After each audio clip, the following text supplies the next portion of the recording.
Hello my dear sewing friends, it's Elisa here with Thoughtful Creativity, and we are continuing to talk about tips for better sewing. And in today's conversation, surprisingly, we're actually going to be talking about ready to wear. And I know when we talk about mass-produced clothing and sewing at home, these two worlds don't really overlap or have anything in common whatsoever except for the fact that we're actually sewing, the act of sewing. But I am a true believer that you can learn something from everything. And in fact, I've learned quite a few things from ready-to-wear garments. So in this video, I would love to share with you a few things to look for when you have a ready-to-wear garment in your hand. So that way, next time you go to the shop, you can actually keep your eye out for those things and maybe your sketchbook ready as well. So without any further ado, let's get started. So this is actually some of the last ready-to-wear clothing that I have in my wardrobe. Everything else I sew for myself, but I still go to the shops for this one purpose. And it can be online, it can be in person, doesn't really matter. And I don't buy anything. However, I am looking for interesting ideas and what's on trend this season or maybe this coming season. And it doesn't even have to be a piece of clothing to inspire me. It can be the interior of the website or the interior design of the actual store, the color combination that they chose, the vibe that it gives you. Because if you go to, let's say, Earthbound or Anthropologie, or if you go to Calvin Klein, those are going to be completely different vibes and attitudes and everything else. And I'm just throwing names out there, but you get the idea, right? In fact, I'm actually very impressed and I would say captivated by the ability of ready-to-wear stores to transform seemingly unwearable runway looks and make them super wearable for people to consume. And I know it's very wasteful, and sometimes those collections are done before the trend is established, and when the trend doesn't sell, all of that clothing literally just goes to waste. So I know, it's a devil's cycle. However, when you are looking for inspiration, I mean, it's already out there. So might as well use it for some good purpose. Just one little example. This skirt is a ready-to-wear skirt, and then my friend actually gave it to me, and I was so inspired by this pleating that has been done to create this really cool geometric pattern that I made a skirt for myself, this denim skirt, and pleating is done in a different pattern, so this one is horizontal, but you see how I took the inspiration from a ready-to-wear garment and made it into something that I'm super happy to wear. This next point, before you decide to eat me alive, hear me out, and I hope it will change your opinion just a little bit. And the point is that I'm not saying that you should learn this from ready-to-wear, but I am saying that it's a great alternative how to look at things differently and maybe open up your eyes to something else other than what you have learned how to do by the book, and that is garment construction. Oh, I said it. I know a lot of you guys are gonna just throw rotten tomatoes at me. That's totally fine. I do think that there are some things that we can learn when you're holding ready-to-wear garment in your hands.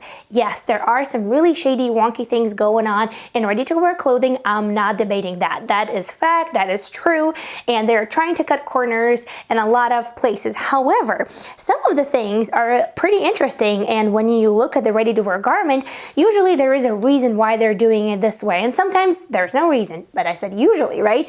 So whenever you're holding ready-to-wear garment in your hands, especially when it goes to like jackets and more like evening wear and things like that, I always look inside, and it's always interesting for me to see how did they do it, especially if the garment is made really well, how did it get so neat? Where did they put that extra little stitch so that way it stays really nice and neat together? Where did they add a little bit of interfacing? Where did they do this? Where did they do that? How did they finish the seam over here? So exciting. And yes, it might not be by the book, but who said that everything needs to be by the book? I do a lot of things not by the book. There's many things how to go and achieve the same result. You know, my math teacher in like 10th grade told me that, hey, Elisa, you can do this or you can do this, right? You're achieving the same result, you're touching the same ear. However, you have different ways of doing that. And one way, just because it's been deemed that it's done by the book, doesn't mean that it's better or worse than some other way that you have discovered personally. So this next point I've actually started doing really early in my sewing days, and I still do it sometimes for a different reason, which we'll discuss in a moment. But that is looking at ready-to-wear garments to determine what fabric combinations did they use, or what fabric did they use for this particular garment. And when I just started sewing, I had no idea what I'm doing, really. Like, none of us ever know when we start a new hobby. And what I did was I chose a pattern that I want to make. So let's say I wanted to make a t-shirt. And then I would grab a t-shirt that I already have in my wardrobe, a ready-to-wear t-shirt. I would put it in my bag, and then I would go to Joann's, Hobby Lobby, or any other fabric store. And I would touch that t-shirt, and I would see what kind of properties that fabric has. Does it stretch? Is it see-through? Is it medium weight, lightweight? Is it drapey? Is it stiff? And then I would really try to match that fabric to the selection of fabric that the store had to provide. And now I do that for a different reason. I go to ready-to-wear stores and I see what interesting color combinations and fabric combinations they have in their garments. And this is a really good example of that. This was actually a gift from my mom many years ago. Still have it. Love it. It looks so gorgeous. But if you look at it, this was actually done on a knitting machine, right? So this is knit and this is chiffon. And those are two fabrics that you usually would not put together, right? However, look at how gorgeous it is, and when you put it on, it's even more beautiful. And the most interesting thing that I'm always excited about, look at the inside of the garment and see how did they attach the sleeve to the actual knit piece of the garment and how it's done, because it's done really neatly. So it really is inspiring to see what different combinations of fabric did they use for what garments, and sometimes it doesn't work, and sometimes it inspires you to create something for yourself. So for this next point, I do think that we spoke about it throughout all of the previous ones, but I do want to make it very clear that yes, when you're holding a ready-to-wear piece in your hand, or maybe you're going to a ready-to-wear store, you also should make a mental note of all of those things that you should never ever repeat when you're sewing a garment for yourself.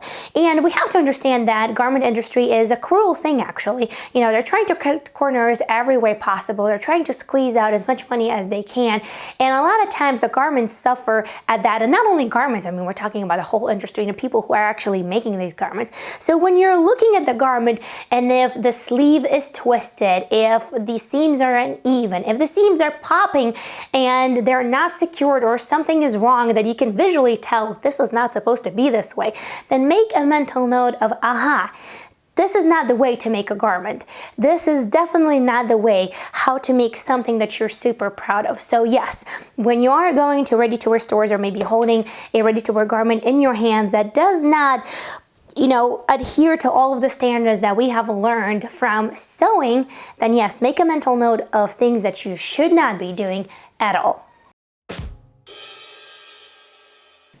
This next one is actually one of my favorite, if not the most favorite thing to look for when I go to ready-to-wear stores, or maybe when I go on a website of some of the stores that I gain inspiration from, and that is to look for different decorative elements that are used in ready-to-wear garments. And those could be techniques, those could be decorative elements, those could be some other embellishments or things like that. And I do think that little details like that sometimes add that little pop to your own handmade garments. And you guys know me, I like things pretty simple, but I do like a little bit of sometimes a little detail that really makes that garment special. So for example, one time I saw this beautiful embroidered white blouse, and it was plain white cotton for the bodice, and it had really nice embellished sleeves.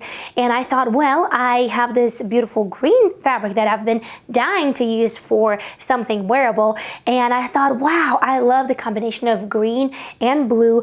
And I just used different stitches on my sewing machine. This is not embroidery machine, just sewing machine. And I had this blouse for a few years now, and I absolutely love it. So you see, these kind of different elements really can inspire you to create something beautiful.